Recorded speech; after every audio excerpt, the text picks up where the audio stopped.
One tree offers the same plant-propagating power as a synthetic industry worth $1.2 billion. It used to be standard knowledge in gardening books and agricultural manuals. Then, quietly, that method was erased from the curriculum. If it worked so well, why did it suddenly disappear? At the turn of the 20th century, in gardening circles, the method was so ordinary it barely warranted explanation. Gardeners in small towns and city parks, nurseries supplying orchards across continents, and even monastic communities each relied on a simple practice: soaking plant cuttings in an infusion made from fresh willow twigs. The willow approach was not a secret, and it was not a folk remedy.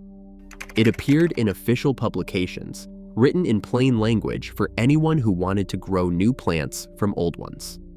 USD, A Farmer's Bulletin. Number 22, printed in 1898, included a direct instruction: steep cuttings in water where willow branches have stood. The advice was clear, practical, and repeated in bulletins for decades. The Gardener's Chronicle, a leading British horticultural journal, published articles and advertisements from the 1840s through the 1920s describing willow tea as the go-to aid for propagating roses and fruit trees. Willow tea shows up again and again. In some cases, nurseries even shipped cuttings already pre-soaked in willow water, confident the method would hold up through weeks-long sea voyages to new continents. Records from European monasteries, such as the Benedictine gardens detailed in the St. Gall plan from the 9th century, mention willow slips used to expand orchards and medicinal plots. For generations, this was simply how propagation worked. The Royal Horticultural Society's Dictionary of Gardening, in editions from the 1930s, listed willow bark infusion as a reliable rooting aid. No warnings, no disclaimers, just a standard tool in the gardener's kit. By the time the 1951 revision arrived, the reference had quietly disappeared. A retired county extension agent who taught gardening classes in the 1960s recalled it this way: "Every gardener knew to use willow for cuttings. You did not question it, you just did it because it worked." To anyone flipping through gardening manuals or attending a nursery workshop before the middle of the century, the willow method was as unremarkable as using compost or rainwater. There was no mystery, no sense of alternative practice. It was simply the way things were done. In 1928, Dutch botanist Fritz Wendt isolated a mysterious growth substance from oat seedlings. He called it iuxien. The discovery set off a race in plant science labs across Europe and North America. By the early 1930s, researchers at the Boyce Thompson Institute and Harvard confirmed that auxins, especially indole-3 butyric acid, known as IBA, could trigger roots to form on plant cuttings. The question that followed was simple: could this explain why willow water worked so reliably for so long? Lab tests soon provided an answer. When scientists ran willow twig infusions through early chemical assays, they detected active auxins at measurable concentrations. Kenneth Thymon's experiments in 1934 showed that extracts from salix bark produced the same rooting response as synthetic IBA. In 2003, a study using modern high-performance liquid chromatography found that young willow twigs contain between 0.3 and 1% IBA by dry weight, levels on par with commercial rooting powders. Chromatogram peaks from willow extracts matched those of laboratory-grade IBA, confirming the compound's presence beyond doubt. Confirmed. The mechanism came into focus. Auxins stimulate root cells to divide and elongate, while salicylic acid, also abundant in willow, protects against fungal infection and cellular stress. Together, these compounds create the ideal conditions for new roots to emerge. In controlled trials, cuttings soaked in willow infusion rooted as vigorously as those dipped in synthetic hormone solutions, sometimes outperforming them in hardwood species like grape or rose. A plant physiologist at the University of Guelph summed up the consensus: willow has been a natural source of IBA since the 1930s. Synthetic powders are just a purified version of what the tree already makes. By the close of the 20th century, the evidence was clear. The free tree and the $15 jar delivered the same active ingredient, measured by the same machines, and confirmed in the same peer-reviewed journals. The method that once traveled in garden club newsletters now stood on the firm ground of laboratory science. The Patent Office file from 1935 tells a different story than any garden manual.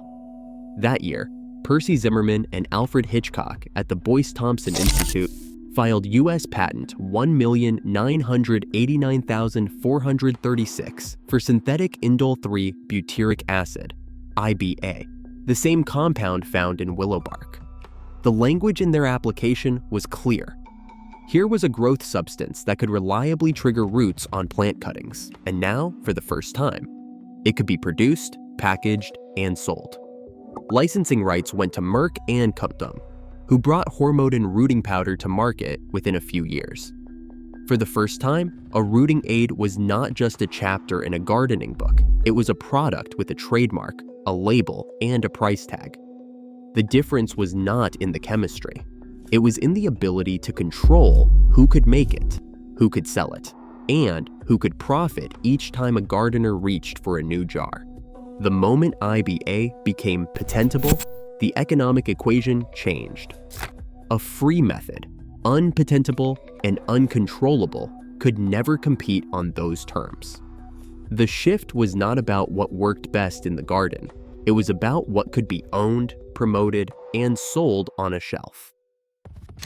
Open a plant propagation textbook from the 1950s, and willow water appears in the index, sometimes with a recipe, sometimes as a trusted alternative. Flip to the 1980s or later, and the reference is gone. The chapter on natural rooting aids, once standard, is now replaced by tables of synthetic products, each with precise dosages and brand names. No editorial notes explain the change. The omission happens quietly, edition by edition, as curriculum updates to favor what can be measured, packaged, and sold. In university courses and extension programs, instructors begin to hand out jars of rooting powder instead of teaching how to make willow infusion. The reasoning is always the same: reliability, consistency, and the convenience of a product you can buy off the shelf. But these powders come with a catch, an expiration date. Commercial rooting hormones, like Hormex and Dip and Grow, are formulated to last a single season or two. Labels advise gardeners to replace them every year for best results. As a result, a $1.2 billion market thrives on repeat purchases, each sale driven by the shelf life built into the product itself. For the gardener, this creates a loop: buy, use, discard, and buy again. The free method fades from memory, not because it failed, but because it offered no reason to return to the store. The textbooks reflect this new reality, not through censorship or debate, but through the slow, structural erasure of what cannot be sold. Salix, the willow tree, does not just provide a single ingredient. Its young twigs and bark deliver a whole system: auxins for root growth, plus a cocktail of phenolic cofactors and salicylic acid that shield cuttings from stress and infection. In controlled trials, willow infusions produced up to 30% higher rooting rates in stubborn hardwood cuttings compared to synthetic powders alone. The difference was not just in numbers. Cuttings soaked in willow water developed stronger, healthier root systems, with fewer losses to rot or fungal disease. That is the incomplete copy. Industry could bottle the auxin, but not the willow's full defense. The tree's advantage is not just chemical, it is biological. It delivers what the label cannot promise: resilience. Salix twigs, especially those from vigorous spring growth, carry this natural toolkit. For decades, gardeners understood that the free tree offered more than a single compound. What was quietly lost was not just a cost-saving trick, but a complete system, rooting power and protection side by side. Today, the willow still grows, its chemistry unchanged. Meanwhile, shelves fill with products that mimic what nature gives: for free. The lesson isn't about gardening, it's about agency. What else have we traded for convenience without ever noticing the cost? Let me know what you think below.